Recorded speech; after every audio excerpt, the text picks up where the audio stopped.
Roland Martin Unfiltered for Friday, November 30th, 2018. Amber Geiger indicted on murder charges by the Dallas County Grand Jury. We'll talk with Lee Merritt, the attorney for the family. Also hear from Botham Jean's mother. He was a man, Amber Geiger, shot and killed. Also, Rashad Robinson of Color Change had a big meeting with Facebook, of course, after the blockbuster New York Times story detailing them being targeted and attacked by Facebook for criticism of Facebook. We'll talk with Rashad Robinson right here on Roland Martin Unfiltered. The band director at Bowie State is out, has resigned. The band is on probation for a year. You hear an exclusive interview with Bowie State President Amita Bro. She talks about exactly what took place in the investigation regarding hazing at Bowie State.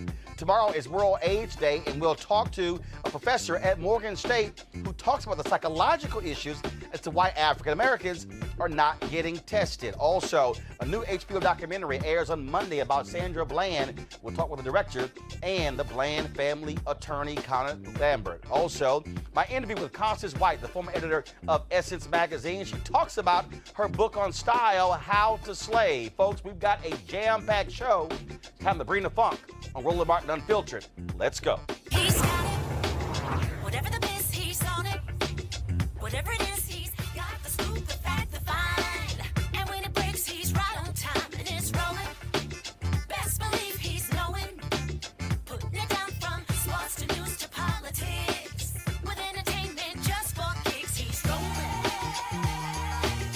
It's on go, roll, y'all. It's Roland Martin, yeah. Rolling with Roland now. He's funk, he's fresh, he's real, the best, you know he's Roland Martin now.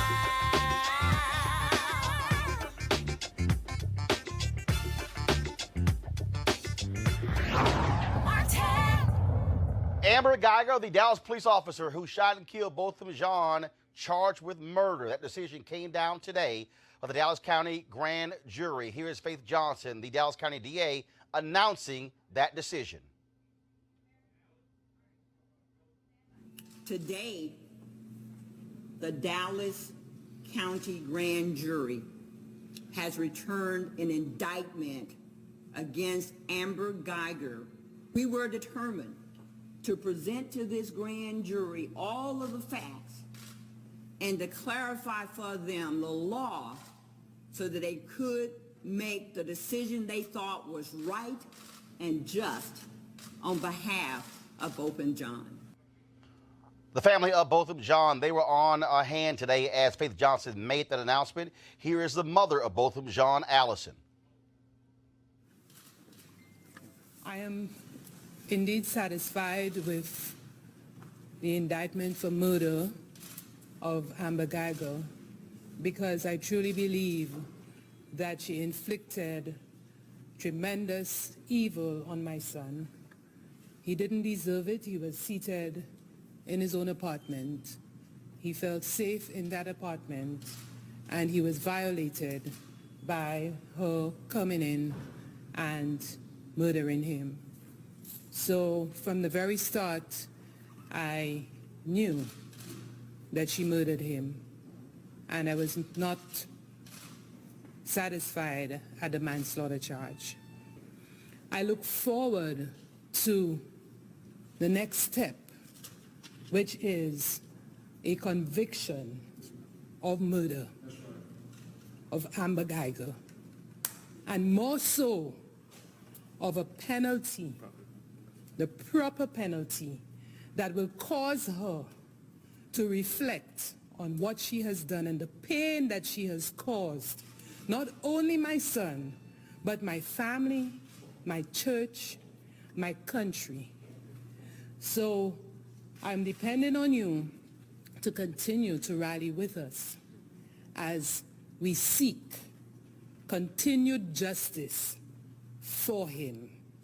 Thank you. All right, folks, joining us right now is the attorney for the Botham Jean family, Lee Merritt. Lee, glad to have you back on Roland Martin Unfiltered. First and foremost, just your reaction to this decision by the grand jury to indict Amber Geiger. And is it a murder charge or is it murder and manslaughter? Please explain. Well, Daryl, Ben, and I, we thought that it was appropriate for the murder charge, and just to answer your question, it is in fact a murder charge, to go forward. The reason for the confusion is because the Texas Rangers recommended a charge for manslaughter.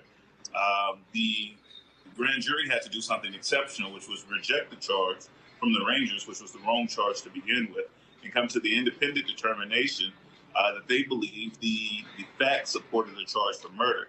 They were supported in that conclusion by the presentation put together by the district attorney, Faith Johnson, and her team, but they had to go out of their way to overturn, essentially, what was recommended to them by the Texas Rangers. We knew it was the right thing from the beginning. Just a quick distinction, when the difference between murder and manslaughter is what's going on in her mind at the time she pulled the trigger. As you know, manslaughter charge means that it was either a reckless or unintentional action. And for murder, she had to intend to point her gun at a person and pull the trigger. And we know, even from what she's testified, that when she went into that apartment and she saw both of them in his apartment, she made the decision, according to her own affidavits, to first give commands and then pull the trigger. That what she described in her own words is murder. And when you talk about that decision making, again, the Texas Rangers, they initially had her charged with manslaughter. Many people have been highly critical of that investigation. Absolutely. Yeah, that was Roland. That was the wrong charge from the onset. We've always thought that this should have been murder. The Texas Rangers, quite frankly, did not have enough information to even consider it manslaughter. The DA's office did their own independent investigation. They talked to over 200 witnesses. So it was always clear that based on the evidence, this officer intended to kill both of them on that night. And we knew that murder was the only appropriate charge. And just to be clear, Roland, those Rangers, from the first day that they met with the family, which is the day after Botham was killed, or the Saturday after Botham was killed, they said that they didn't believe that Amber did anything wrong, that it was a big mistake, and that it certainly wasn't murder. That's how they started their investigation. And then they went about hoping to prove that. We have an experience with the Texas Rangers that anytime they are assigned the task of investigating police officers, they either look to exonerate them or they look to give them the least possible charge here. And so that unfortunately, that's going to be an ongoing fight as we move into the trial portion of this, because the Rangers' testimony and their investigation will be relied on heavily by the prosecutors in order to secure a conviction. All right. Well, gentlemen, we first of all certainly appreciate you joining us, and we'll be certainly covering this trial now that it's about to move to its next phase. Thank you so very much. Thank you. All right, folks, another story that we've been covering deals with the issue of Facebook and civil rights organizations. Yesterday, of course, we had Vanita Gupta on the Leadership Conference on Civil Rights with regards to them joining Color of Change when it comes to criticizing Facebook for their actions. And what they did went after them because of Color of Change was critical of Facebook. Facebook hired an external organization, a right-wing PR group, to attack them and to also tie them to George Soros, somehow suggesting that he is completely funding Color of Change. It was a blockbuster story in the New York Times, and that led to a meeting between Rashad Robinson, the head of Color of Change, as well as Sheryl Sandberg, the COO of Facebook. Joining us right now is Rashad Robinson to tell us about that particular meeting. Rashad, glad to have you back on Roland Martin Unfiltered. Always great to be with you. And so the meeting took place when? Was it yesterday or today? It was yesterday. It was yesterday afternoon out at their offices in the Bay. And so there were a number of things that you wanted to cover in the meeting. First of all, how long did the meeting last? Was it only Sheryl Sandberg you were meeting with, and what was the outcome? So the meeting was about an hour and 15 minutes. It included two colleagues of mine, my head of campaigns, Arisha Hatch, and Brandy Collins-Dexter, who's been leading this work, who's a senior campaign director for Color of Change. So both Arisha and Brandy from our side, and then two senior policy folks from the Washington, D.C. office flew out to also join Sheryl Sandberg on her side. Mark Zuckerberg stopped in for a couple of minutes to say hi, but for the basic hour plus, it was the six of us. And in that meeting, you obviously covered what took place with Facebook hiring this organization, coming after you guys. But what else came out of that meeting? What any resolutions? So yeah, there was a couple of resolutions. Heading into this meeting and long before there was any sort of request, any sort of news from the New York Times about about this Definers organization attacking us, we had been demanding a civil rights audit. And I know Vanita probably talked about some of that, but Color of Change for a couple of years now have been demanding a civil rights audit of Facebook, similar to the work that we had done in Airbnb. The Leadership Conference and other organizations over time have joined us in those calls. But we had gotten no feedback. We knew they had been interviewing people. We knew that they'd been talking to people. They came to our office and talked to us, but there was no transparency. So one of our demands was a public reporting from Facebook on where they're at in the civil rights audit, what they've done, what they know, so that we actually can provide scrutiny of an organization that we have no ability to trust at this point. Sheryl Sandberg, towards the end of the meeting, committed to a public release of their findings up to this point by the end of the year. They also committed to a public process around implementation starting next year. They also committed to ongoing work around sort of continuing the audit with the recognition that these problems didn't happen overnight and they won't be solved overnight. Those were the pieces that we walked away feeling good about, or feeling like we're at least making some progress. And again, initially they were refusing to release that audit, correct? Not only were they refusing to release the audit, they were giving us any information about where they're at. They were basically like having all these conversations and saying, "Don't worry, trust us." And even when we got into the meeting, they didn't start the meeting off by saying, "Hey, here's what we're going to do." We really pressed them that there was no way that we could sort of keep engaging at a level of trust unless we had something released publicly. And so we got the commitment that by the end of the year, Facebook will do a public release of where they're at in the audit. And, that was one of the pieces that felt positive. However, Roland, there were a number of pieces that still are of deep concern, everything from the issues you're dealing with to the ways in which they have attacked us. And again, when you talk about the issues that I'm dealing with, again, one of the things that I've talked about, and not just with me, but also these technology companies out here, not only my capacity as owner of this show, but also being Vice President Digital for the National Association of Black Journalists, is how these companies are also investing in and supporting Black content creators. With Facebook Watch launching their 20 shows they're funding, none are African American, none are Black media companies. And so we've also been looking at these other tech companies as well, and unfortunately new media is looking like old media in terms of shutting folks out. And then, of course, when you talk about African-American consumers over-indexing on social media, driving these numbers, and what Black folks want to know is that, look, don't just treat us as folks who can help grow your stock price, who can also grow your company with advertising. We also want to see African-Americans who will be able to build their own companies by virtue of working with companies like Facebook and being funded. This is one of the largest communications platforms the world has ever seen, and one of the most powerful corporations. And the innovation has the potential to bring us into the future, but their policies and practices are in some ways driving us into a past where we lose some of the things that we already won and fought for.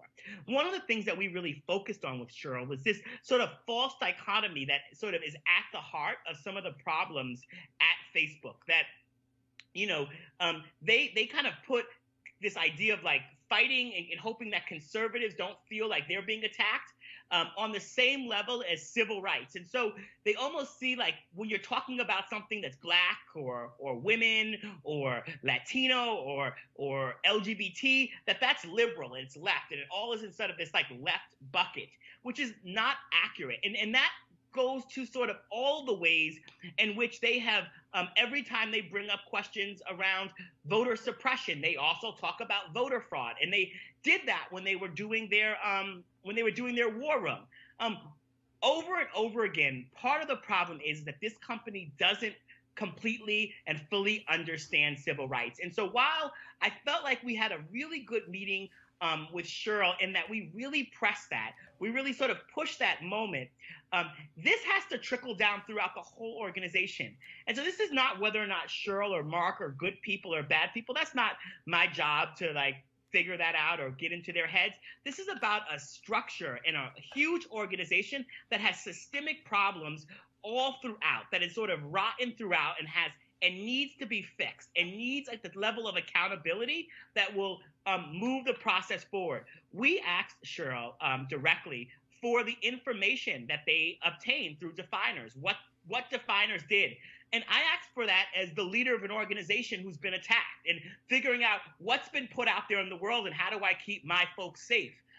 They did not give us that information. They also did not agree to fire Joel Kaplan, who in our opinion and many others' opinion has been the chief architect of this idea that, you know, conservatives getting the same amount of time talking about climate is the same as like climate change or something like that is the same thing as you having a show or Latino folks having a show. It's not the same thing. And trying to help them not put sort of Black people's ability to be heard and counted and visible as just as politics. We talked a lot about that there's right and there's left, but there's also right and wrong.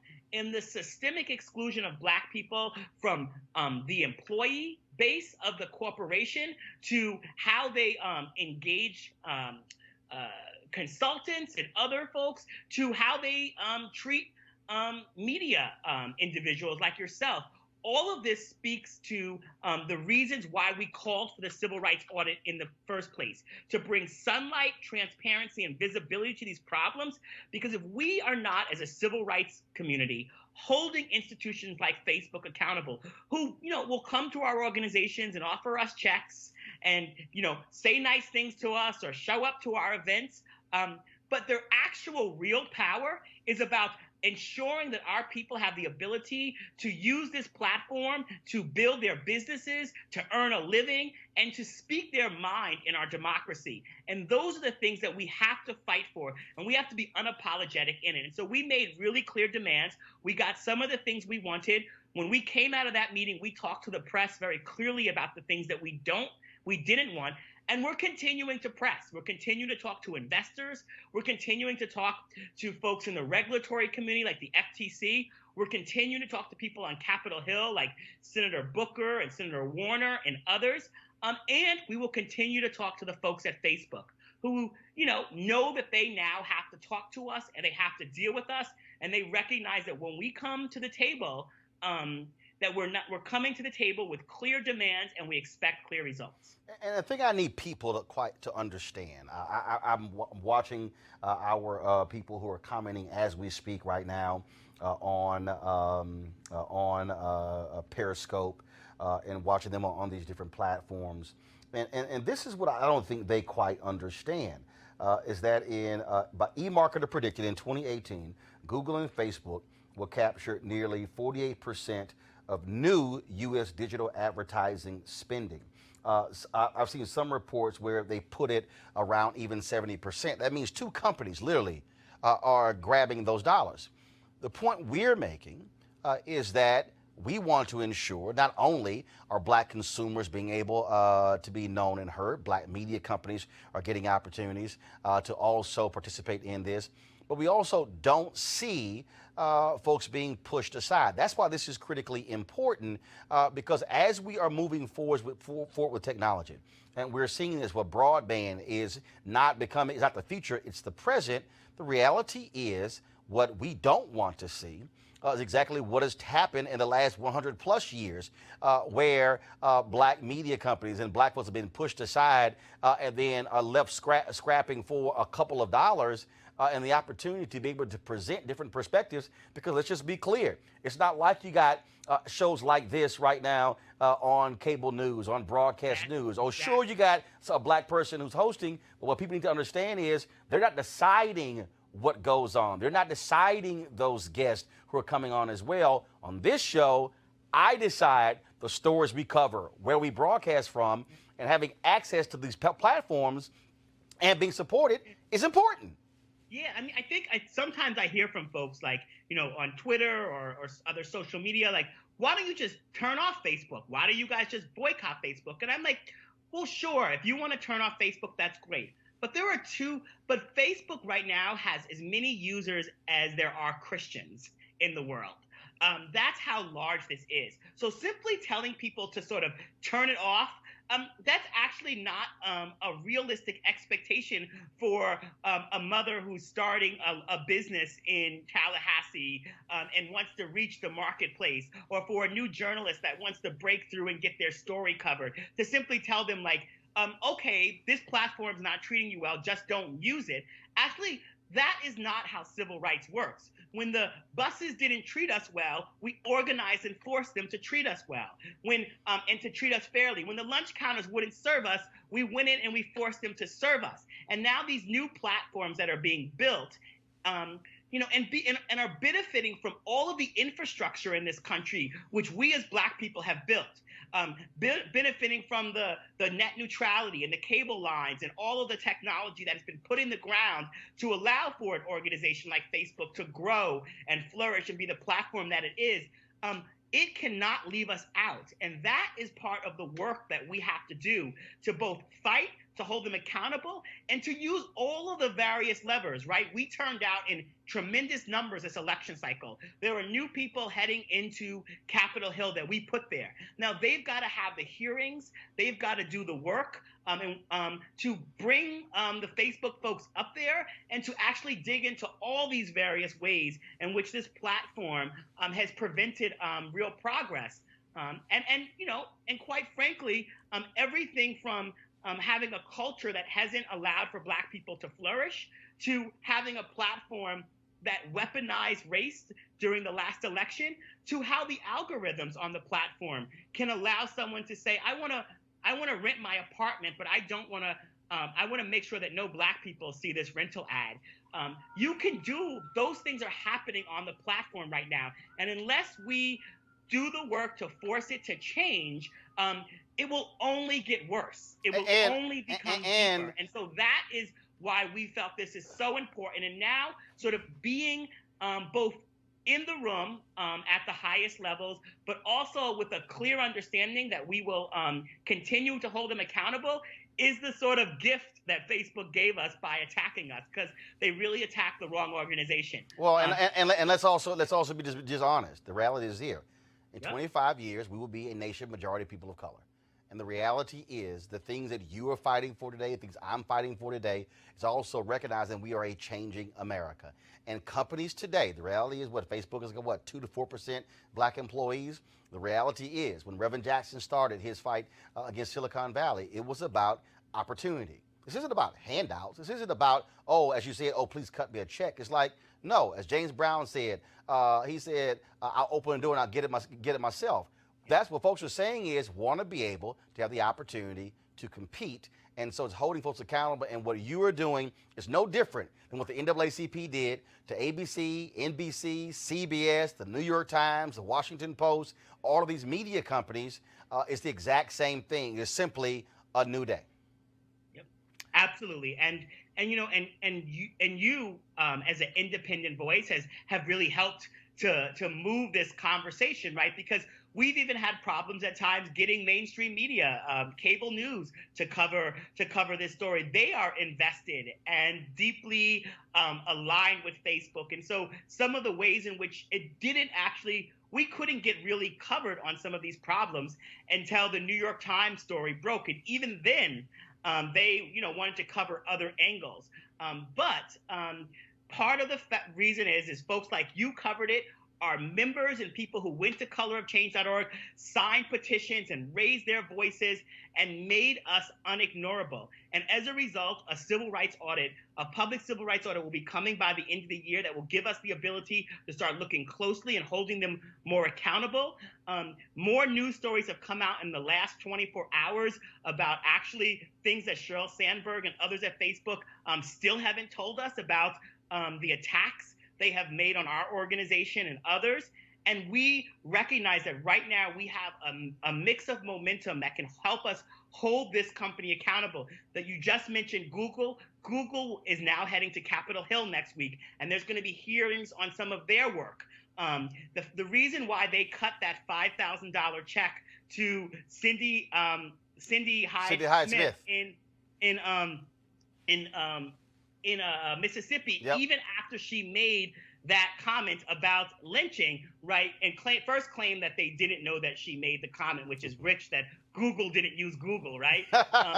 The reason why these companies are behaving this way is because they are trying to avoid some of the things that are happening in Europe with antitrust, where they're being hit with these fines because they are actually monopolies, and because they and the way monopolies behave is they can cut people out the way that they are doing to you. They can do whatever they want because they've cut out the competition. And so what they are trying to do is avoid that. And they're giving money to both sides. They're giving money to the Democrats and they're giving money to the Republicans. And they think it's all the same. And they think they can just play both sides. And that's also why we need independent voices like you, but we also need independent voices like Color of Change who don't take money from them. Because otherwise what we end up with is this situation where Facebook has decided that they've gotten everyone where they want them and they're going to keep doing what they've always done. All right, Rashad Robinson, Color Change. We appreciate it, man. Thanks a lot. Always appreciate you. All right, folks, let's now cover a story happening close to us here in D.C. At Bowie State, where the president today made a huge announcement dealing with the issue of hazing. Earlier, an exclusive interview with Dr. Aminta Bro, who is the president of Bowie State. Folks, earlier this month, Bowie State announced they were investigating hazing allegations involving their band. Well, now they are releasing those results. Joining us right now is Dr. Aminta Bro. She's the president of Bowie State University. Dr. Bro, glad to have you on Roland Martin Unfiltered. We've had to deal with hazing all across this country. We remember what happened at Florida State when the drum major there died as a result. We've seen this at predominantly white institutions as well. And so now you've had to deal with this at your campus. What's the result of that investigation? Well, as a result of the investigation, we did find that indeed there was hazing occurring. We also uncovered a document that the students know as their constitution that lays out the parameters for hazing to occur. And we're very saddened about the actions that were taken by some of the members of the band. And we're still very much concerned about what has taken place. But the good news is no one was seriously injured. Unlike other incidents that have been reported in the media, we were out ahead of this. As soon as we found out that this was happening, I shut down the band to ensure that we did our due diligence, we investigated. The first priority I have is for the safety of my students. And upon getting the reports, we enacted a probation, a suspension of the band, until we could get to the root of what was going on. So I'm sad to report that indeed we have found evidence that students have been engaging in hazing activities. The good news is no one was seriously injured. But you do have some results. So obviously the band's been put on probation for a year. Has anyone been suspended, fired as a result of this hazing? Well, just recently, the band director has stepped down. He has resigned. We are very concerned at this time about what took place, but we've also put into place an educational program. We are going to have the band on probation for a year while they participate in an educational program to help them understand what hazing is about. I still think that for some, they don't understand what we're talking about unless they hear about a death, unless they hear about something more serious. I don't believe they fully comprehend in some respects what we are addressing, and that is when they are asked to perform and practice excessive hours and that they are solely focused on the band to the isolation of all other elements of their life. That's a problem here. Our students are here to learn. They are here, yes, to be a member of the band, but there's an entire campus that they need to participate in. They need to understand that there's a whole other world, and they shouldn't be solely dependent on the leadership of the band, and they need to have some individuality. And unfortunately, there were some behaviors and activities where the freshmen were treated in ways that demeaned them, that humiliated them, and just ran up against those definitions of what we refer to when we're talking about hazing. And so we're going to do a lot of education for these students and the entire campus to ensure that there are clear definitions, clear examples, and our students know when this activity is happening, they need to speak out and say something about it. How do you also deal with the fact that this is also now a deeply embedded culture? What I mean by that is, you know, I'm a member of Alpha Phi Alpha, a lifetime member. We've seen numerous lawsuits. We've seen individuals who have died in fraternities and sororities as a result, but also other bands as well. And there's this whole thinking that somehow, if you don't go through adversity, if you haven't been beaten, if you haven't been demeaned, then somehow you haven't properly earned your credentials to be a fraternity member or to be a band member. I understand that history, and that was then, this is now. I go back to some of the basics that you learn in kindergarten. Don't put your hands on somebody else. And in today's time, you cannot allow people to harm one another. You can't say, that's okay. I understand what went before. There is a difference between traditions, rituals, and hazing, where people fear, where they are humiliated. This is what we're talking about, and that just can't happen today. There are, as you know, incidents where people have died. That can't be allowed to happen for our youth today. I set a higher bar for my students here at Bowie State, and we should all set a higher bar for our children to understand, our young men and women who are coming to these colleges, to understand that is not what we expect of you. And so, yes, let's honor our history and think about, you know, what that was. But today, there are liabilities, people lose their lives, and we need to keep our young people safe. And that's what I'm about, that as the president of Bowie State University. And I'm going to stand right there, firmly planted on safety of the students. And when you talk about them being on probation, what does it actually mean when it comes to football, when it comes to basketball games, when it comes to travel? What does that actually mean? So for the next year, as I mentioned, the students are going to go through an educational experience to help them understand what we're talking about with the differences between rituals and traditions and hazing and harming and humiliating other members of your group.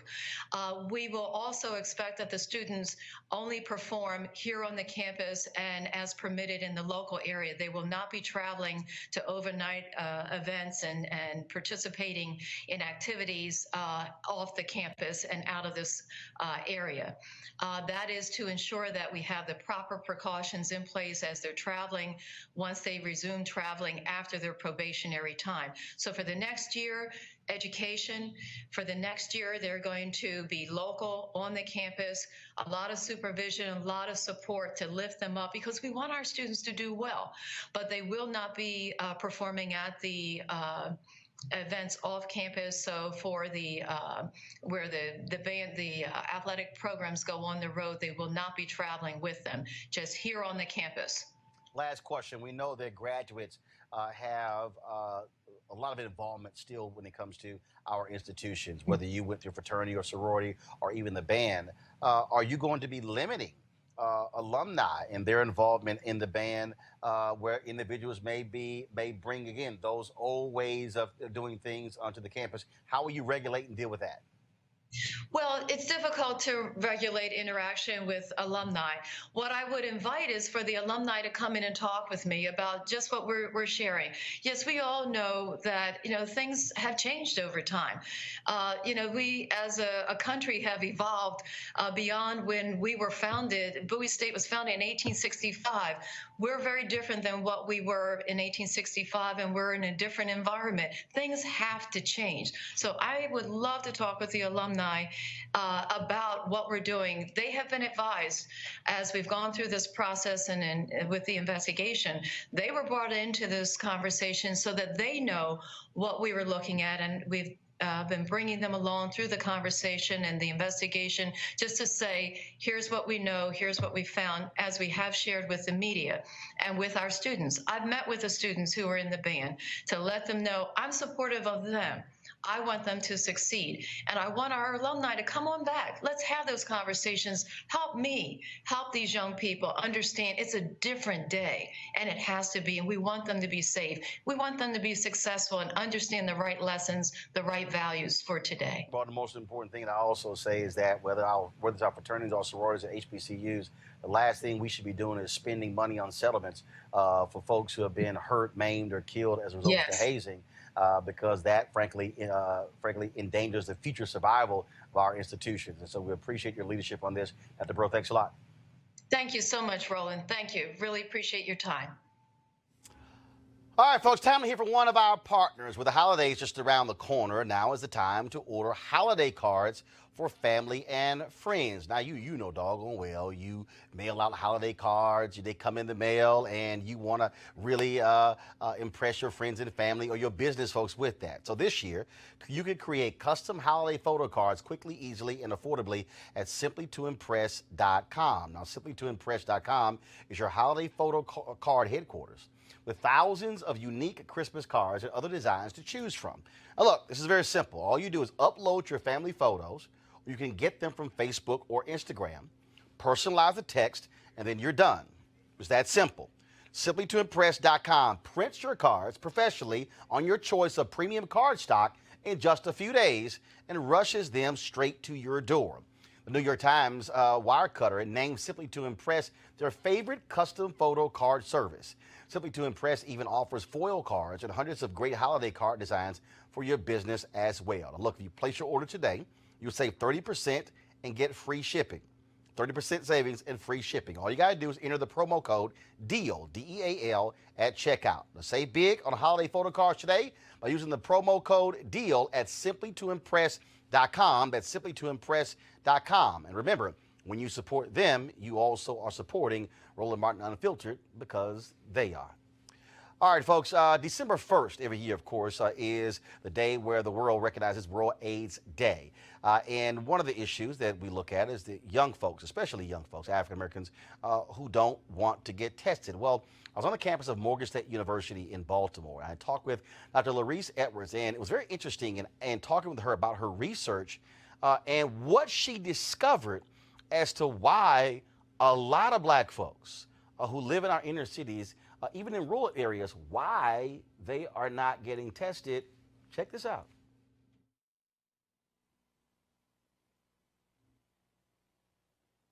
Research is basically focused on sexual health and health in general. And I received quite a bit of funding from the government to do a program. And I know for me, I grew up at a time, and you probably did too, where HIV wasn't even around. Mm-hmm. And now that it is, I found out through various innovative ways of stipends and honorariums to get young people to be more cognizant of their sexual health and acquiring HIV and different sexually transmitted infections. And it didn't work. They weren't getting tested. So I want to know why. Why aren't you being tested? I mean, somebody give you a $50 card, gift card, this, that, and the other, trying to make it more appeasing, and putting it in your lap, and it's still not happening. And I found out through a few years of research what are really the primary threats for young kids. And it's pretty sad. It really bothers me that young people today fear excessive police force. They are concerned about community violence and exposure to community violence. They're concerned about the environments that they live in, that they live, work, pray, and play in, the conditions of those environments. They're concerned, and even some of the college kids are concerned about food insecurity and housing insecurity. So that is why I've landed where I am now, working with structural determinants of health as well as social determinants of health, because every kid deserves a good future. So it's interesting that you were focusing on sexual health in this very broad way, and Yes. then all of a sudden said, hold up, this is another, Right. because again, there are people out there who are, because if you say HIV/AIDS researcher, well, folks might automatically be thinking, well, that's actually, okay, you're in a laboratory, you're looking for a cure, you're thinking of that. So you're really dealing with the mental aspect The behavioral of what is aspects. blocking somebody from Yes. getting the information, getting and being more aware. Yes, and that's how we came up with the perceived risk hierarchy theory, because everybody has a risk portfolio. Say it again, the what? Perceived risk. Got it. Hierarchy theory. Got it. Basically, that says the youth and young adults, they prioritize risk, and is for them being confronted by a police officer, being exposed to excessive community violence, gunshots. So those are on the high end of. They are on the high end. And this is considered to be on the low end. Basically, I had a young man tell me, you want me to be tested for something that I may or may not ever acquire, but my real risk is getting home safe, making sure that I'm not in a crossfire, that nobody tries to rob me and shoot or stab me. Those things are more likely to happen to me than acquiring HIV. So when he said that, did you go, wow? I mean, was it? Yeah. So I always ask this question of book authors and others. I say, what was your wow moment?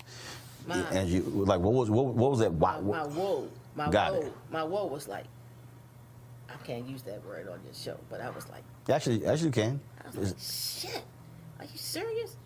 And that's how I came up with the title of my article, None of Us Will Get Out of Here Alive. Because kids, young adults, and youth told me that getting home safely, coming from the movies safely, getting to and from work safely is more of a priority for them than anything else. And the thing that bothers me most about that, Mr. Martin, is that those things get in the way of their ability to remember, to recall, and to learn. Because if you're going to sit in school all day and figure out and navigate how you get home safely, you're not listening and you're not absorbing what's being taught. So that's the part that I'm invested in. And then we got to include historical trauma, the role that historical trauma plays, the role that epigenetics play, cumulative, community, assault, and then adverse childhood experiences. We have to do something about education in this country for black kids. And if we don't, that's why they're going to continue to build detention centers and jails. They're not doing anything about the schools. There was an article in the last week, Afro-American paper here in Maryland, talking about heating the schools, make sure that schools have heat so that kids can come to school. We shouldn't be talking about that. Which is very basic. That's a basic need. If you live in a place where it's cold as hell, you want to have heat. Yeah, but we're not. There's so much income inequalities, and if you can't get a job, where do you divert to? See, that's what's interesting, because whenever this conversation about HIV/AIDS, STDs, or even extended to breast cancer, prostate cancer, colon cancer, whatever, anything that requires folks actually to have to get checked for it. And then I can even expand this thing when we talk about, people go, well, how hard is it for you to get a voter ID? So then when you start walking people through, it's like, no, this is what you don't quite understand. In your world, this is very simple. This is, look, you get an ID, or you go to the doctor and then you get a checkup. But then it's this whole swath of people who that is deemed, that's abnormal. That's just not a regular part of my life. And I think it truly exposes haves and have-nots. People don't really understand what folks are just going through that is totally different than your experience. Yes. And if you go back to the Kerner report. 2 Americas, 1 white, 1 black. Yeah. 50th anniversary this year. Yep. Yes. I mean, conditions now are worse than they were in 1968. It's just unacceptable. And the people who are really being hit the most and suffer the most are children. The poverty line among children. Even in college. I told a colleague today, as I was getting out of my car to come here, there was somebody standing by me. I was in my trunk and I felt somebody, and I said, "Can I help you? What's wrong?" And he said, it was a student. He said, "Do you have any spare change?" So it's a different world, and it's a different world for young people. Which might explain when it was a few years ago when the CDC came out with a report talking about the increase of HIV/AIDS on historically black campuses in the South, and folks are like, "Okay, I don't understand your college students," not realizing everything that you just laid out. Like, yeah, you might be at college, but it does not mean you having money sent from home for food and for different things along those lines. And so all those things that you left your neighborhood, you actually brought a lot of that with you when you get to the campus. Yeah, sometimes you do. And then you have to also look at the structure of the campus. You know, like, campuses have a lot of students who are from the community, and they commute. So a lot of times they bring the community with them, or they go back to the community. So it's something that we all have to be mindful when we want students and young people to be successful, because they should have a successful life. So I'll ask you this. So when it comes to you, again, studying why folks don't get tested, I guess what jumped to mind was Dorothy Cotton. Her job was with Dr. King and SCLC, was citizenship education training. You couldn't join the SCLC without going through the training. And reading her book, and I did the last sit-down interview with her before she died earlier this year. What was interesting is when she said, we brought them in, we assessed where they were mentally, and then had to determine what we need to reprogram to send them out. I've used this phrase a lot when I talk about, I look at our black cable networks, I look at our black sites. We're inundated with entertainment, comedy shows and reality shows, and virtually no news and information. And I keep saying, we have to reprogram Black America. That there has to be a reprogramming. And folks go, dude, that sounds crazy. I'm like, no. And listening to you, that's what I'm hearing. The same thing is like, in order to deal with these realities of what we're facing. The real reality. The shows are not the real reality. The real reality is the plight that black people make in certain communities to live and make it from day to day. And for students to try to come to campus to increase their knowledge and a skill level so that they can be marketable outside of the campus. These are the things that we have to deal with. I mean, it's just mind-boggling how some things don't get addressed as they should, and how we are deflected in other areas. Those are the real things. And sometimes we just take a whole lot for granted. But yeah, we need to do some reprogramming, some relearning, and as my pastor would say, quicker than yesterday and sooner than right now. All right, folks. So we certainly appreciate Dr. Edwards in that conversation there. Of course, as a history professor at Morgan State. So what the heck? This is going to be our HBCU Giving Day School. Roll it.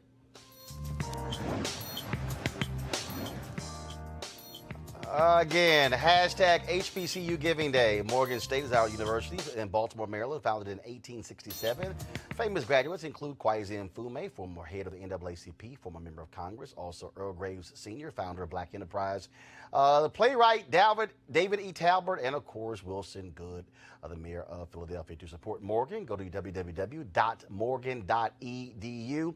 Plus, you can support them because their president is a member of the greatest fraternity of all time, Alpha Phi Alpha Fraternity Incorporated. And so certainly shout out to them. And if you're a Morgan graduate, we also expect you to also give back to the university. And so we certainly appreciate that.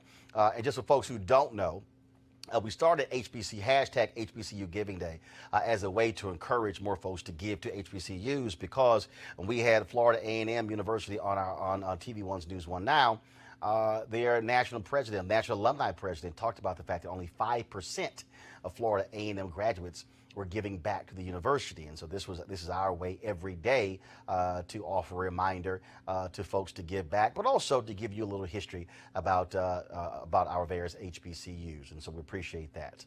All right, folks, on Monday on HBO, there's going to be a documentary that is going to deal with the life of Sandra Bland. Remember, she was a 28-year-old black woman from Chicago who was arrested for a traffic violation in Prairie View, Texas, of course, location of Prairie View A&M University. Sandra, of course, was going down there. She was had a new job, and she was down only there for a few days. But she was arrested for no reason whatsoever. After 3 days in custody, she was found hanging from a noose in her jail cell.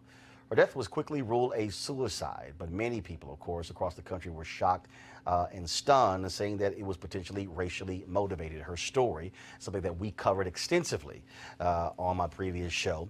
And again, that documentary is going to be this Monday. And so here is a part of the documentary.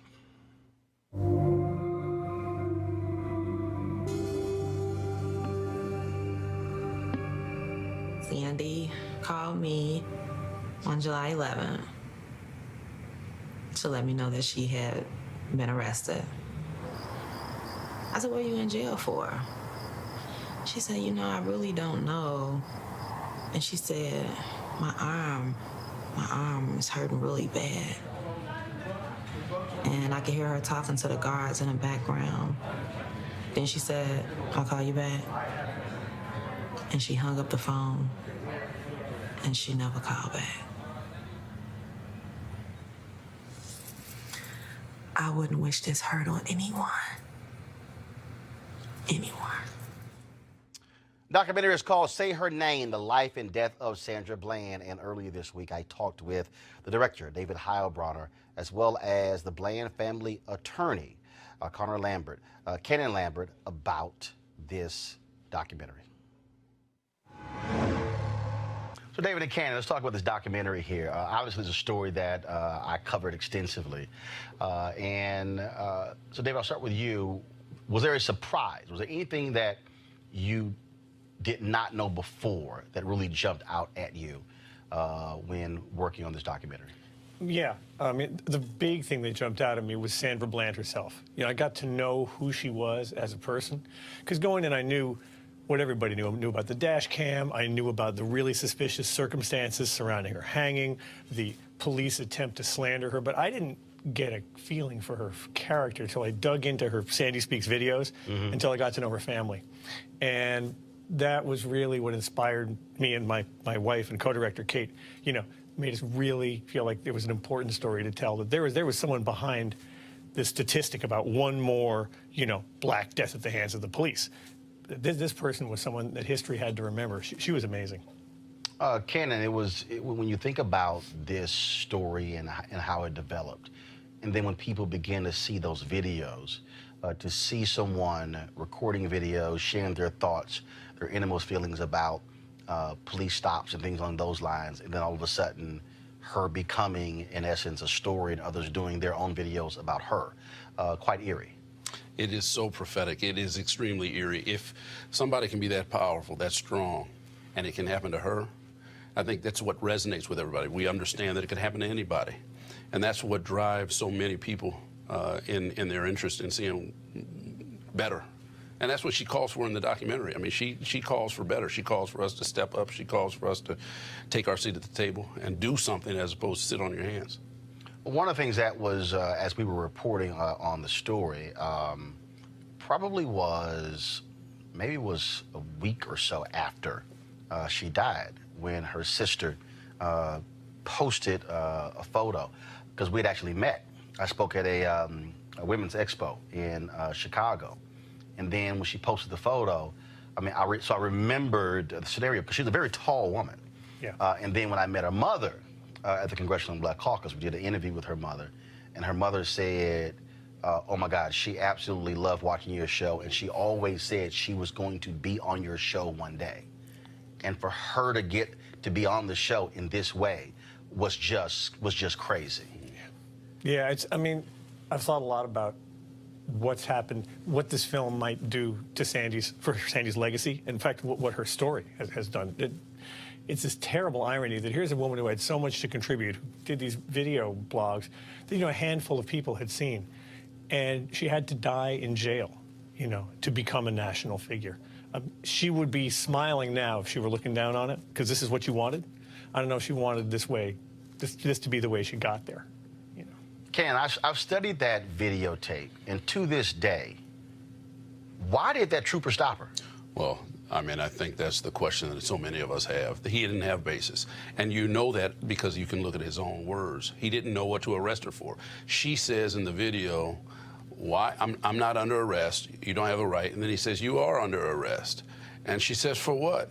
And you see him later looking and talking to his supervisor, trying to figure out what she's under arrest for. See, most people, when they play the videotape, they pick up on the videotape either two places. When he's about to pull her over, and then when he's pulling on the car door. But when I've run that tape back, I've seen it from the perspective of when she pulls out of the parking lot on the Prairie View A&M campus. And again, I've watched it. She literally pulls out. She makes no lane change. There's nothing. He was dealing with somebody else. He turns his car around. Boom. He follows her, and it's sort of like, okay, I'm gonna wait till you do something. Then he still pulls her over. And again, I'm going, yeah, man. There was nothing there to even be pulled over. But see, I would go so far as to say he did things to help and to create the situation. Oh, absolutely. He rushes up on her and then forces her to get over for the purposes of getting out of his way. And she even says so.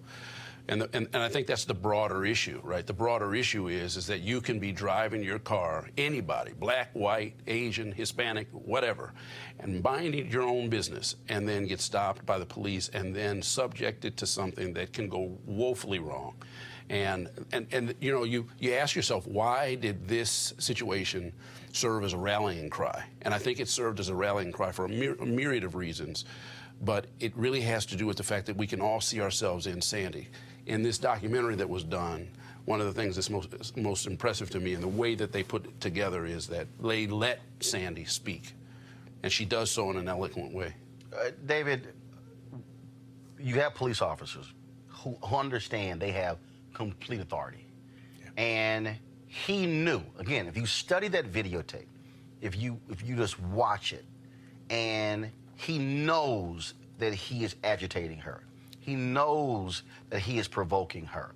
And then he knows exactly. This is not like somebody who was smoking in her car and then she turns and blows a cigarette in his face. Yeah. When he says, put the cigarette out, and she says no, he knew by being an officer that even if it's an unlawful command, the law says you have to obey. Yeah. You know, people talk about that. I mean, everyone's looked at that stop, 6 ways to Sunday. What a lot of people say about it is that, well, if Sandy had just behaved herself and shut up, but, they're not really looking at it very carefully because that's just what she did. She gets stopped. He says, license and registration. She gives him license and registration. 5 minutes pass. He comes back. He says, here you go. She doesn't say anything. Then he says, you look irritated. Right. And she says, well, I am. Well, yes. Then she tells why, and she stops talking. Time passes. He goes, are you done? Now, yes. When my wife and I have an argument, if either of us says, are you done? In that tone. It's over, man. Everybody knows what that tone is. What it means. And he knew exactly what he was doing. Yeah. And then she says, she's still keeping her cool. She goes, yeah, I'm done. You asked me what was wrong. I told you. More time passes. She's still not doing anything. So when people say, why didn't she just shut up and behave? She did, and this guy just kept coming at her. Right. Coming at her. And then finally, he goes, she said, put the cigarette out. And then she says, why do I have to? She didn't say no. She says, why do I have to put it out? And that's when he pulls the car out. Boom. By the way, the other part of it is that people talk about her cursing. She didn't start cursing until he pulled her out of the car after pointing a taser at her. He slapped her face. Well, he did that too. Yeah. He did that too. And I think the documentary makes that clear too. There's a lot of things about this piece that was done that really help people understand the totality of the situation. It's one of the reasons why I think it's so important that people watch the film. And then also the issue of cash bonds. Yeah. Because it was interesting to me the number of people who kept saying, well, my goodness, that they just couldn't find the $500. Look, there are a lot of people in this country who, if something happens, just can't go grab $500. And by the way, if you're in one state and you've got to go 4 states down to get to the person you're trying to get to, that's a problem. It's difficult to do. And it was a day and a half. It wasn't a long period of time that we're talking about. It wasn't like they were non-responsive. They were responsive. And so, again, the thing that I really feel that we need to pull out of this is that there's a broader narrative that we have to make sure that we stay focused on, because there's a conversation to have. We've got to have a conversation about what it is to de-escalate. These questions you're asking about the video speak directly to de-escalation, right, and the need to have de-escalation. If you don't have de-escalation, then what do you have? You have chaos. And what we saw out on that road was chaos, and the chaos leads to people losing their lives. Again, folks, the documentary, Say Her Name, is going to be airing on HBO on Monday. So we certainly hope you tune in and watch that. And our thoughts and prayers go out to the family of Sandra Bland. All right, folks, last night on TNT, all across the NBA, they were honoring Craig Sager, of course, the longtime reporter, sideline reporter who lost a battle with cancer. Anybody who knew Craig Sager knew he wore the most outlandish clothes that even Judge Craig Strong in Detroit would not be seen wearing. That's the inside joke for my frat brother. So last night, and I caught this online. I saw it, and as a matter of fact, I was just texting Charles Barkley about this.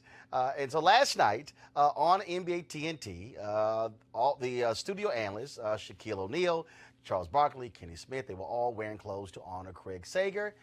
And this happened. And we welcome you to TNT NBA Tip-Off presented by Auto Trader. Damn. No, that's damn. That's solid. That's solid, Sager. That's solid too. Yeah, I like that. That's solid too. And Scott, where'd you get that idea from, kid? Well, Roland Martin. He was royalty, so Craig Sager was royalty. My man, Mr. Martin. I like that look. Now, see that? See, and so I saw it, and I sent Kenny a text, and I was like, "Really, Kenny? You could now, you know, everybody know I'm the Ascot King. Everybody know. And I got a turtleneck on right now, but everybody know I'm the Ascot King. In fact, I'm the leader of hashtag Ascot Nation. That's why when y'all see Charles Woodson on Monday Night Football on ESPN rocking the Ascot, he know where it came from. But how Kenny gonna sit here and then didn't want to give a brother any credit? But see, thank goodness my man Charles Barkley was there, showing me some love and correcting Kenny, saying exactly where he got it from. So everybody know that's the deal. And so that's how we roll. And so Kenny, stop hating and go ahead and give a brother some credit for inspiring you to wear the ascot. And if you want, I'll send you one from my line, because you know that's how I roll. And so Chuck, I appreciate that, bro. Thank you so very much. All right, folks, and see, that plays right into our next story. Of course, it's always about when you are black, it's about having some style. And of course, this summer when I was in New York, I had a chance to sit down with my girl, Constance White. She's the former editor of Essence Magazine, and she has her book out. It is called How to Slay, Inspiration from the Queens and Kings of Black Style. And yeah, Kenny, don't be a hater. You know when it comes to the ascot, I'm one of the kings of style. And so, folks, here's our conversation with Constance White. I certainly hope you guys have a great weekend. I'm going to see you Sunday in Indianapolis for our School Choice is the Black Choice conversation at the Indianapolis Public Library. So I can't wait to see all of you at Indianapolis. And Eastern Star, I'm going to see y'all at Reverend Jeffrey Johnson's church on Sunday. As soon as I land, I'll see y'all guys there as well. So y'all have a great weekend. Enjoy this conversation with Constance White. Holla! All right, Constance, how you doing? I'm doing so well. I'm ready to slay. What is black style? Black style is a feeling. It's also something concrete, how we put ourselves together. It's how the black community has really shaped how they want to present themselves and then influence practically the world. See, the reason I asked that, when I was news editor of Savoy magazine, we did they wanted to do a photo shoot. And so I mentioned pastors. Okay. And I remember I was going back and forth with the folks there because the fashion people, they were like, well, you know, the way these preachers dress, that's not fashion. I said, okay. I said, let me help you out. I said, black people are not sitting here focused on what somebody's wearing on the runway. Right. I said, but when you have, because I think in that particular issue we did, I know Bishop Jakes was in it, I know Bishop Eddie Long was in it, I know a couple others. And I said, trust me, when you have 5, 6, 10,000 people watching somebody every Sunday, they are paying attention to what that pastor is wearing. Yes. I said, so y'all can call it what you want to. Say, we're not going to call it fashion, we'll call it style. I said, I don't care what you call it. Same thing. It doesn't matter matters what you to black call people. It does. And I will say, Black people are looking at the runway, but they are also looking at that pastor. And not only is it 600 to 6,000, 10,000 people, and it's going to have an impact, but also it's aspirational. When you see your pastor in church, you're looking at, okay, so this is what, success looks like. This is what a leader looks like. This is what a good man looks like. So that has great impact.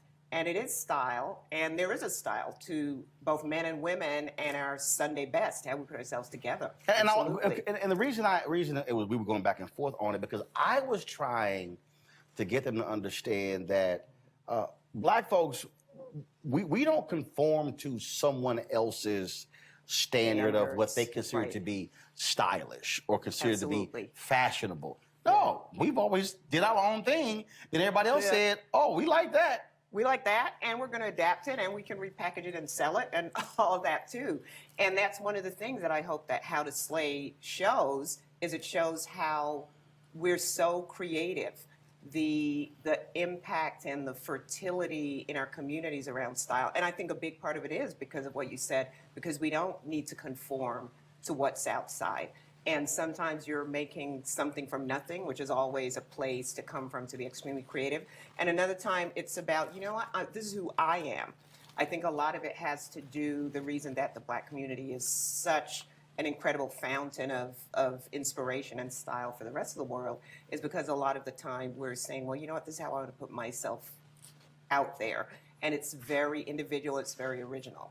Also, I think it's a matter of also when you begin to put stuff together.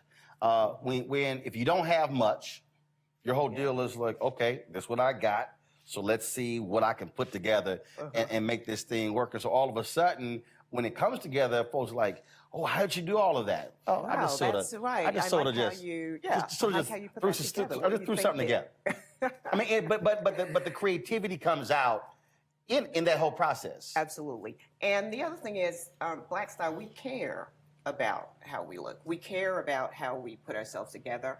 And whether it's something very casual, pants falling off the butt, or it's something very formal, like the pastor, your Sunday church, we care about how we look, for better or worse. Now, in this book, you didn't focus just on celebrities. No. It was a mix, and also it's not all contemporary.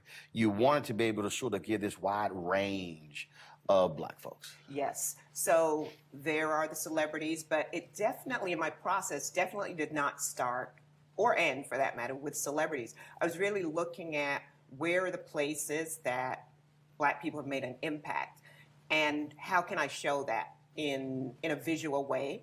And what I would often come upon are some photographs of a celebrity, but more often than not, even as we know, the celebrity is looking at the everyday person who he or she grew up with, or they're looking at their sister, or they're looking at the person who they thought was really stylish next door. So there are a lot of people who are not necessarily famous in any way at all, but are just epitomes of great style. And also, you look at these photos, folks from the motherland, in terms of these vivid, rich colors in these different outfits. Also, I think was also interesting. Yes, thank you. There's a historic perspective, and then there's taking it back to Mother Africa historically, as well as contemporary outfits. And right now, the impact of things like Holland cloth and turbans is huge around the world. And here in America, we see, you go to Brooklyn, and you probably look at some outfits and you wonder, like, okay, is that person from Brooklyn, or are they from Ghana or Liberia, or where? It's such an intermingling and such an influence. So when Black Panther, when they had the screening, and they asked folks to wear African royal attire, what I thought would be interesting is when I saw all these different outfits, I just started laughing because I made my first visit to Africa when I went to Accra, Ghana in 2008. Okay. And even before that, there were a number of different African outfits I had. And I've gone to places and then Black folks are going, man, what do you have on? And I go, well, this is African royal attire. I'll wear that, whether it's a CBC dinner or whatever, because sometimes I got 5 tuxedos, but I don't want to wear them. And the thing that I would tell people is I can wear this anywhere. So I found it interesting when they did that, folks were like, oh my God, this is amazing. All of these colors. And I'm sitting here going, we've been doing that kind of like a while. and what I also tell, I'm hopeful that African Americans will then, whether it's the Golden Globes or the Oscars or others, will say, wait a minute, we don't only have to wear this to the Black Panther premiere. Let's wear this. Let's rock this. Let's wear this. And there are two important points that you made. One, which I believe are illustrated in the book. Number one is we've been doing this. Like, this is part of the Black history and culture, and at any point you can make it modern and contemporary, or at any point you can wear it as something, a historic reference. And it's there. It's there for the taking. It's very powerful. Number two, would someone think about, oh, I can, wear this to the Oscars and wear it on the red carpet? This is one of the reasons that Lupita Nyong'o is so popular and has really touched and been felt by a lot of women around the world, across the board, but especially Black women, because she does bring it. She's like reaching back to her culture, her African culture, and bringing the hairstyles and the looks. And that's also a way that she's made herself very original, right? And you take notice of her. Do you also encourage folks to not give a damn what other people think? Because what happens is a lot of times folks will, I remember Mark Lamont Hill and I, we were messing around, and we were at NABJ, this was 2013, right. And I got Journalist of the Year. Congratulations. Thank you very much. And I had this red, black, and white feather pocket square. Yeah. And he said, oh man, I couldn't wear that. And I said, well, first, I don't dress for any dudes. So I'm fine. I'm like, and so he. Do you see where I say something like that in the book too? Do you see where I talk a little bit about that too, like dressing, women historically dressing for men, and then men dressing for women? And I'm just like, but I was trying to get him to understand is, I don't care what somebody else is thinking. When I put it on, I like it. I feel good. I'm not trying to impress you.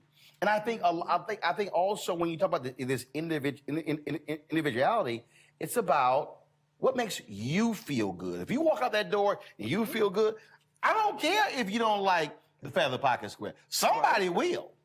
Somebody will like it, beginning with you. Right. And I think that's important. It's important to mental health, and it's important to how we present ourselves in style, because if you're feeling uncomfortable about something, if you are looking for approval from someone, that is a really difficult and hard place to be in. That's why for me, so if we're going out, they always tell a guy, don't be honest if your wife or your woman asks you, how does it look? I said, no, I'm real honest. I don't like it. Or colors don't work. But then does she change because you don't like it? No, my whole deal, I said, look, you wearing it. But my deal is, don't ask me for my opinion. But I will say this here. I think one of my nieces did this. We were going somewhere, and she was constantly pulling. I said, you got to take it off. Yeah. I said, because the rest of the night, that's what you're going to be doing. Because you're so self-conscious about it. If you're self-conscious about something, my deal is take it off, put on something that makes you comfortable, and go. Because the rest of the night, you're jacked up because you're self-conscious the whole night. Yes. Can't have fun. That can't work. You've got to be comfortable in your clothes, just like you're comfortable in your own skin. And looking for approval is not the same thing as dressing appropriately, right? So you may say, okay, I'm going to the office, right? Or I'm going for an interview, or I have an important meeting today. And I think it's quite acceptable and is wise to think about what's appropriate to what you're trying to do, right? How are you trying to make an impact? What would you say to a young man or a young woman, and they're trying to find their way, and they're so caught up in this idea of what their peers are saying about what they're wearing? Because that could stunt somebody's creativity right there. Okay, I don't want to take any chances. I'm just going to fall in line with everybody else. What would you tell them? I would tell them, first of all, think about yourself. Think about what appeals to you, think about what you feel comfortable in, and start there. Now, it's also not helpful to deny the fact that, because you did say young, right? So you can't really deny the fact of biologically what happens when we become teenagers and peer pressure starts to set in. So no one wants to have their peers laugh at them, but you know what? Sometimes that's okay. And I think that's something to communicate, that sometimes someone's laughing at you because they're insecure because of the problems they're having internally or when they go home. And you can't buy into that. You have to I tell them to go to hell. What? I tell them to go to hell. You tell them that that's what they should tell the person. No, that's what I did. Yeah, I didn't when know, you were there, literally, right, you tell them to go to hell. I didn't give a damn what they thought. Because I wore, like I rarely wore jeans, and to this day, if you ever see me in jeans, I guarantee you, I will have cowboy boots on. That's Okay. But I will never, you will never see me in jeans without cowboy boots. Yeah. I just don't, I don't wear jeans. I just don't like it. Okay. And so oftentimes I wore slacks. I might wear ties, whatever to school. Right. And folks like, oh my God, laughing at me. I'm like, okay, you know, I don't care what y'all think. Right. I mean, literally, I was in the junior high school. I think you have to didn't care. give kids, you have to arm kids. You said kids. We as adults, we want to help them, of course, and you want to arm them with language, with weaponry. Because if you just say, oh, don't pay attention to, you know, what Jane is saying or what Laquan is saying, or kind of leaves them in a place like, okay, don't pay attention. But then you're in the heat of the moment and what should I do? I think you have to arm them, like you're saying, with what do I say? What's the language? What do I look? Yes, think about, how do I look? Like, yes, think about what your body language is and so on too, but you want to give them some language, a script, because a lot of times, you know, and psychologists have borne this out, that a lot of times you want to know what exactly to say. So yeah, that's fair and helpful if you say go to hell, or you say, you know, I don't care what you think, even if they're not feeling it, you know, at least they have something to say. So how about this here? So when it comes to style, when it comes to, as you say, how to slay, what do you say to folks to not get caught up in rampant commercialism? Understanding, I mean, you know, when First Lady Michelle Obama, there was some outfit she wore, and they would say, that's a $40 outfit? Oh my God, like, what is she doing? It looks like $1 million. Right, and because I think what happens is we also have been raised or sort of bred to think that, oh no, the most expensive, that's what you go for. And you have these people who are killing themselves when you can put together the unbelievable outfit. It's not costing you an arm and a leg. Right, right. You know, I think there are a couple of things. When you think about, it goes back to what we were talking about with regard to what do you tell young people? It's the same thing with adults. Like, where are you getting your sense of self from? Is it coming from internal strength, which you are born with? We're all born okay, right? And we're all, you know, children of the Most High, and we're okay. Or are you coming from a place of, I get my strength from outside, what people say I am, you know, how people view me, what people think of me. And so it begins there, you know, and that's deep, but it's not all that hard if you focus on it. But if you just go around sort of unwoke and you don't see all the things that are impacting you, yes, that's going to be a tough road to hoe. So it begins there. The second part of it is practically saying, listen, hey, you can have style. Money doesn't equate with style.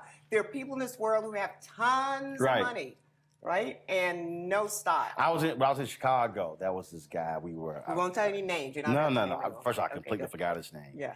And we were talking, and so he had asked me where I get my suits from, and I said, I buy it from here.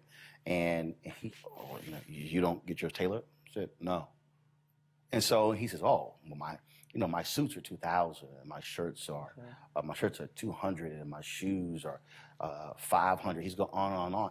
And I'm looking at him, and I'm going, damn, you wasted a lot of money. That's what I'm thinking. Yeah. Because it was, literally, and that was his thing. And I'm just sort of looking at it, I'm going, you know, I don't really care. And it was as if how much it cost was driving it, as opposed to, but the reality is, he was complimenting me on how my stuff was put together, and literally my whole outfit from head to toe collectively wasn't $500. Which is great, and we want to share that information. I think that was the power of what you did in that moment, and that's the power of Michelle Obama, where she'll share that information when she was on that worldwide platform and say, you know, this is a Naeem Khan dress or a Jason Wu dress, and it costs $4,000, or we'd find that out, right? Mm-hmm. But at the same time, she was afraid to say, this is a $50 dress, right? And this is a little brooch I put on it. And I think that was really empowering for all of us, for across the board, black and white, but particularly for black women, to say that, because yes, in our community, we don't want to get caught up in the brand names. Yep. and saying, and also, here's a really, really important point. We don't want, in the digital age, in the age of the internet, where people can create these fake lives and fake personas, Oh my God. where, okay, I just went and got this pair of shoes, and I'm telling you that it's Gucci, but it's not really Gucci.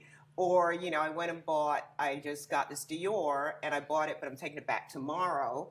And then we start to think, oh, that's the way to be successful. That's the way to get likes. That's the way to, and that's real. That is happening for real. Oh, the folks who rent a plane for 3 hours and pose in it and take a pose in picture. it. I'm like, really? Yeah. And the New York Times did a fantastic expose the other day, which some of us within the internet business knew already that, yes, there are a lot, and I mean a lot of fake followers online with our celebrities, people we admire, and there's a lot of hokey pokey going on.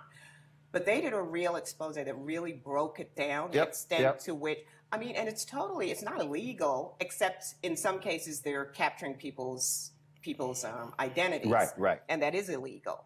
But there are a lot of people, you can go hire one to really jack up the number of followers and likes and so on you have. So it's all part of being woke and understanding what is pressing on you and the impact, and that there is an alternative of reality.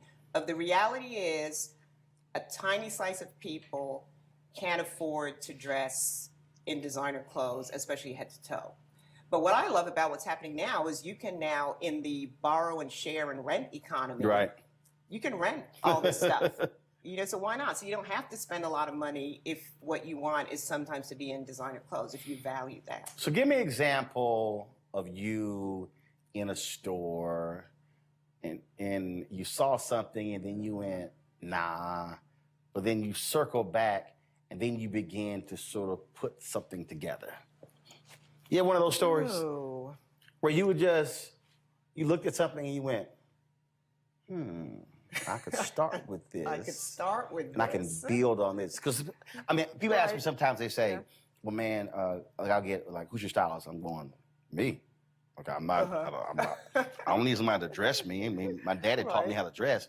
But they would ask me, well, what do you start with? And sometimes I might start with the tie and then build everything from there. Right. Or I might start with the shirt and build everything from there. Sure. So whatever this time when you were just in shopping, whatever, you saw something and then you went, I can do this, and I put it with that, then put it with that, and all of a sudden something just happened.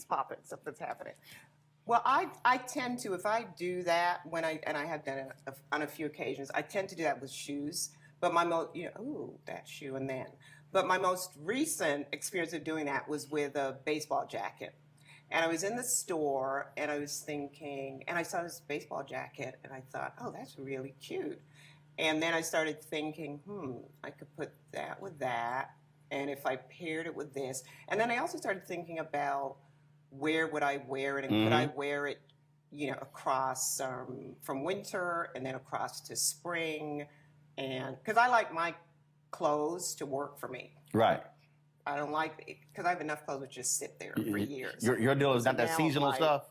I do like the trans-seasonal, right? Not the seasonal, yes, yeah. I'm not like a particular seasonal shopper. Well, is it because the reason I asked that, I think it was Father's Day, my dad's birthday or whatever. And so we went to this men's store. And I don't particularly like people helping me when I shop. Okay. My philosophy is, if I call you, I need your help. Otherwise, stand back. I don't really need you I don't really need you advising. I don't need you. I'm good. Yeah. Just stay away. Okay. So we're sitting there, and I got a suit, and so I'm sitting there, and I'm kind of like, okay, I want that shirt. And then I go and I'm looking. So I tell the sales guy, I say, hey, I need you to go get that tie off that mannequin 2 rows over. And he goes, oh, that's not going to go together. I said, I did not ask your opinion. I said, one, it is going to go together. I need you to go get it. Right. And so he looks at me, and so he comes back. So I put it with the shirt, and I said, see, do you see that pinstripe that's in that suit, which you did not see? I said, the tie and the shirt pulls the pinstripe out. I told you this was going to go together. And so then I'm sitting there, of course, with the socks, and then, of course, shoes. But it was hilarious to me because I'm buying it for my dad. He's there. Oh, you're buying for your dad, not Right. for yourself. Buying for Okay. my dad. Yes. He's there. Yes. And so I'm putting this whole thing together, and I start laughing because this is simply in reverse of what happened when I was growing up. Oh, right. Where So he would shop we for had you. to stand there, Right. and we didn't have input. He was kind of like, I'm paying for this, so he would be, okay, here's the So, suit, so so here's the it belt. So we like, how about this, Dad? No. And so But was it, Roland, you sound like you could do some styling. well, here's what there are some things that do great on me. Yes. And one, what drives me crazy, especially young African Americans, I don't want a young African American going into a men's store and buying a one-time only suit. What I mean is, you could only wear that suit really one time. Right. And just so I was in. What suit? Give me an example of that. What suit can you only wear one time? So young man comes into a men's store and he is trying to convince his mom to get that cream suit with a red pinstripe. You can wear. Got it. And I'm Okay, like, true. dude, I'm saying you're gonna wear it more than one time, but what? And so I was in another men's store in Chicago. Right. It was two young brothers, and I'm trying to mind my own business. But they're calling home to see if they can buy something. and the dude behind the counter, he's going along with it. I say, yo, man, why you gonna let them buy that rust suit? Yes. I said, my deal is if you're under can only 18, wear if it you're under once. 18 and you have limited money, this is just my belief, you should only buy a gray suit, a blue suit, or a black suit, Right. which allows you to get multiple shirts, Right. multiple ties. Yes. And I was ticked at the dude who worked there because I felt telling that's where he should say something. Right. To say, young man, let me help you out. Right. I know That's you right. like. That's great, but I will say, arguably, They didn't have the money.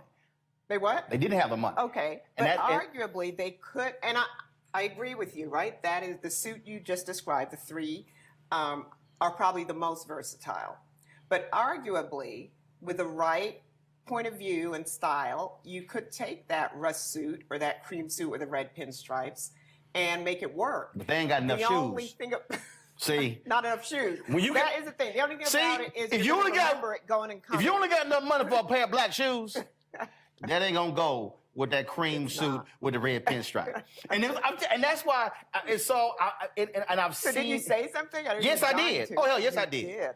Yes, I did. Now the one time, I've Did said. they appreciate it? Or they were Yeah. like, Oh no, several times. I mean, I was in another store, and Okay. the woman, she was a sales associate, and this guy, and the outfit was horrible, and she was rolling with it, and I'm sitting looking at some ties. I'm going, oh my God, I know he is not gonna get that tie to go with that shirt and that jacket and those pants, and I'm trying to mind my business. I said, bro, I can't let you walk out of that store with that. I said, ma'am, I need you to step back for a second, bro. This does not go together. She was not gonna tell you anything. Yeah. But I can't let you walk out the store. Okay. I said, because a woman gonna see you and start laughing at you. and he listened? Yeah, so I was literally, Okay. and he was, because, he was like, really? I said, yes. I said, let me show you this shirt, this pattern. You see this? I said, you see all this is clashing? And so then when I showed him the option, he was like, whoa. Now, now one time Interesting. a woman got mad. She was there, she was with her husband. She was yeah, and you started talking And to I'm her no, husband? I'm minding my business buying a shirt. And the brother said, man, let me ask you a question. He said, what you think about this here? I said, I wouldn't get that shirt.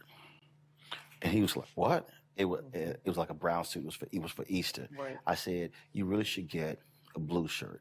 I said, sky blue shirt. He's like, what? I said, give me that shirt. Let me show you. Okay.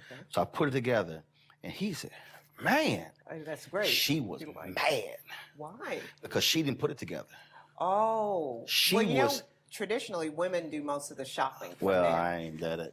See, my I think daddy. that's changing a bit, but it's still very powerful. Probably like at this point, 50, No, 60. she was So really. she was upset. She was upset. And the brother and I. And then I also told him. I said, "Bro, do me a favor." I said, "You under 65.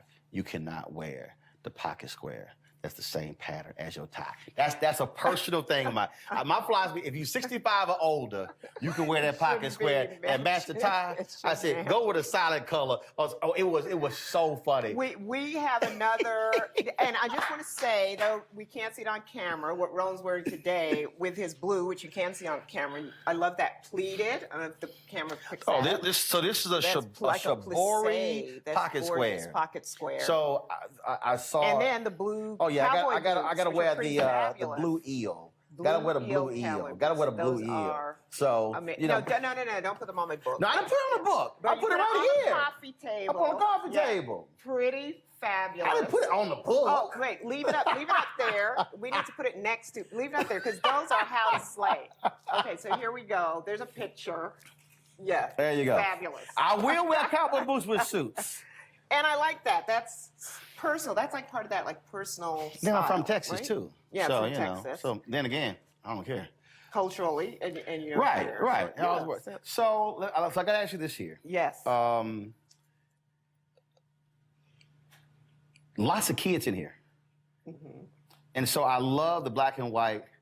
It probably was from Chicago. Right. All the bros with the hats, they were glad clean. You love that. Well, it's a Glad you bring flashback that because up. me It's from the 50s, and my brothers, from we 50s, wore, yeah. my parents dressed us. Yeah. And I have photos of us suited and booted. Formal. And- Suited and booted. And those brothers were clean. They're clean. I love that photo. I'm glad you mentioned that. From the 40s or 50s.